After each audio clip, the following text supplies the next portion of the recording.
Welcome back, everybody. In this lesson, I'm going to show you how you can set up your environment so that you can follow this course with all of the tools that I have and that you'll see throughout the course. Along the way, I'll mention some alternatives that you might use. It's entirely up to you because these are all just tools and I simply have my own setup that I use throughout this course. Now, the first thing you need to install is your editor. So if you already have an editor that you prefer, such as Sublime or Atom or even an IDE like WebStorm, you can totally use that. I like Visual Studio Code, so that's what I use. So in order for you to get Visual Studio Code, simply go to this link that I'm going to provide you in your resources, and then hit the Download for Mac button. Now what this will do is this will trigger the installation. So simply choose the place where you want to download the actual VS Code. So I'm going to choose Desktop, and this will download the zip folder for you.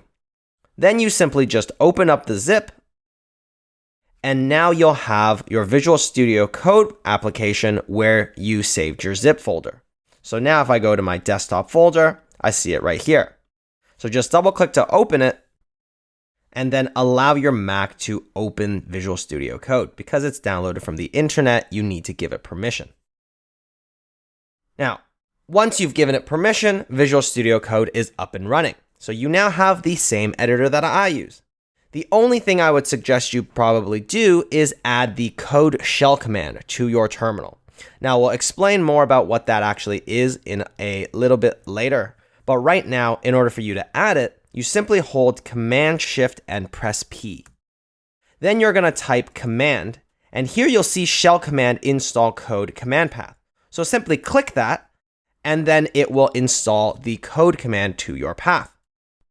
Now, once you have your path set up, you're now able to use the code dot command to open up files and folders inside of your terminal, which we will do a lot in this course. Now, what is the terminal?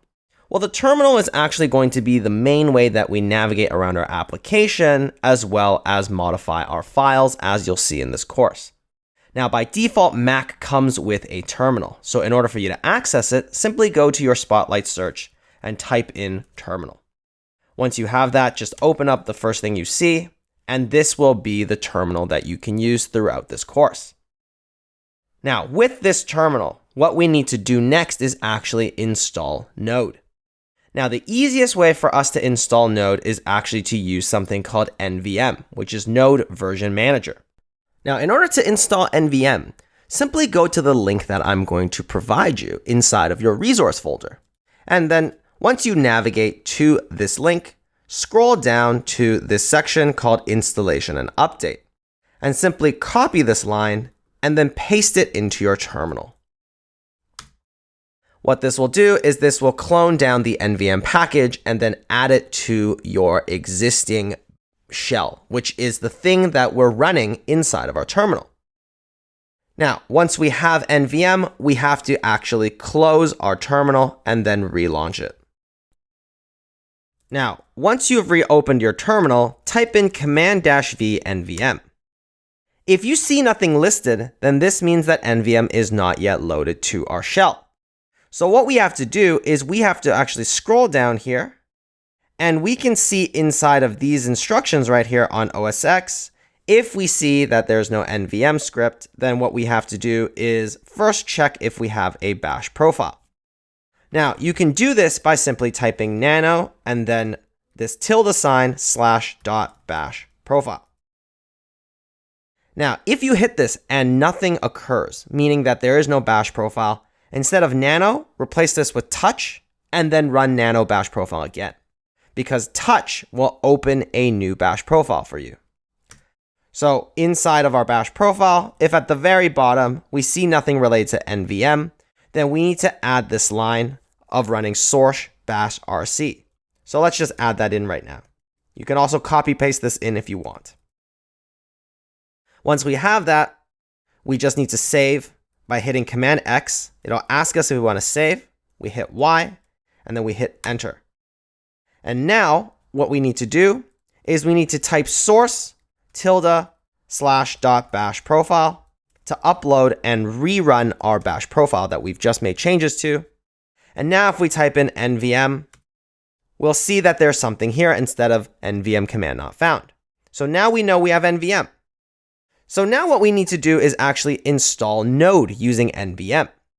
And the way we do that is we can actually first figure out what Node version we want to run. So let's go to the Node website, which I will link to you as well inside of your resources. And here we'll see that the latest version is 10.16.0. So we don't need to actually manually download this from the website. We can use nvm. So go back to your terminal and you can type in nvm install 10.16.0 or any other version of Node that you want to use. Now, you can also type in nvm install Node, and this will give you the latest version of Node. So for us, I'm just going to use 10.16.0, and now this will install the appropriate version of Node that we need. Once it's done installing, what we need to do is make sure that we use it. So in order to do that, we can just say nvm use 10.16.0. And now we'll be using the right version of Node. We'll also see that npm was installed as well. And npm is what we're going to use to manage the packages, which are the libraries that we use inside of our JavaScript applications. So this is really good. We have both of them installed now, and we can check by typing node-v as well as npm-v. And here we see that we have both installed on our computer. So at this point, it's actually perfectly fine to continue with the course. You have Node, you have npm, you have your terminal, and you have your editor. Now, the thing is that I use Yarn instead of npm. Yarn is simply another package manager that Facebook made during a time when npm had some issues. But npm is perfectly stable now, and both are pretty equal in terms of the features and the speed regarding package management. So if you want to use npm and not install Yarn, you can definitely do so.